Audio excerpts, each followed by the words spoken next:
और नारियल में कवन गुनवा पवलू छोटी मैया सातो बहिना है।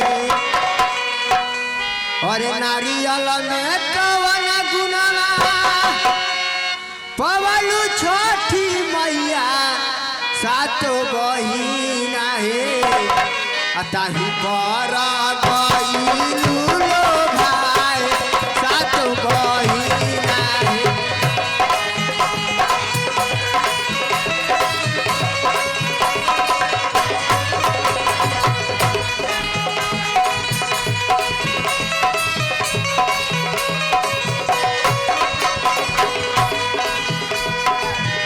नारियल में कवन गुनवा पवलू देवी मैया सातो बहिना है।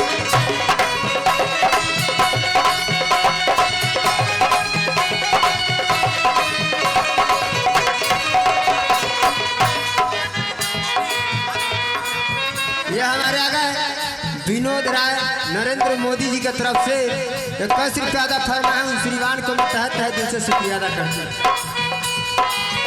नारियल में कवन गुनवा पवलू छोटी मैया सातो बहिना है।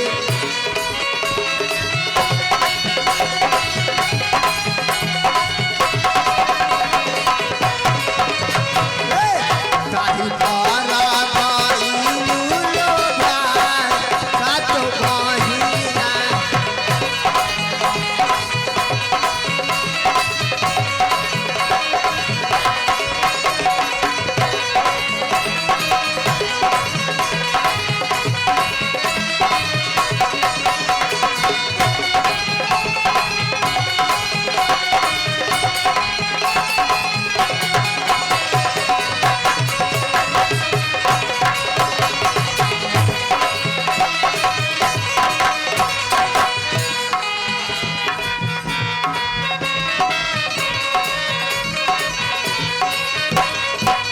मुखिया में कवन गुनवा पवलू छोटी मैया सातो बहिना है।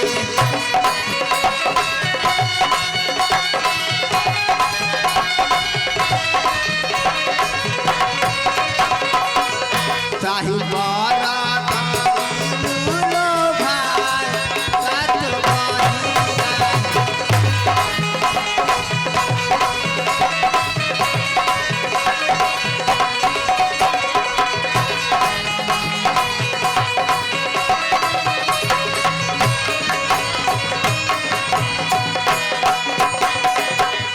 चुनरी में कवन गुनवा पवलू छोटी मैया सातो बहिना है।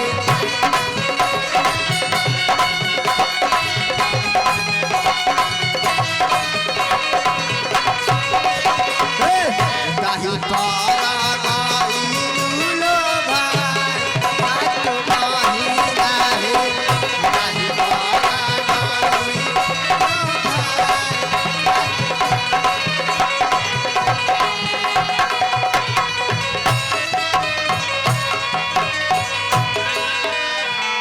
ये हमारा ताजपुर से पश्चिम नायका चौक से पश्चिम नायका टोला उनका तरफ से 21 रुपया का फरमान श्रीवान को मैं तहत दिल से शुक्रिया अदा करता हूं।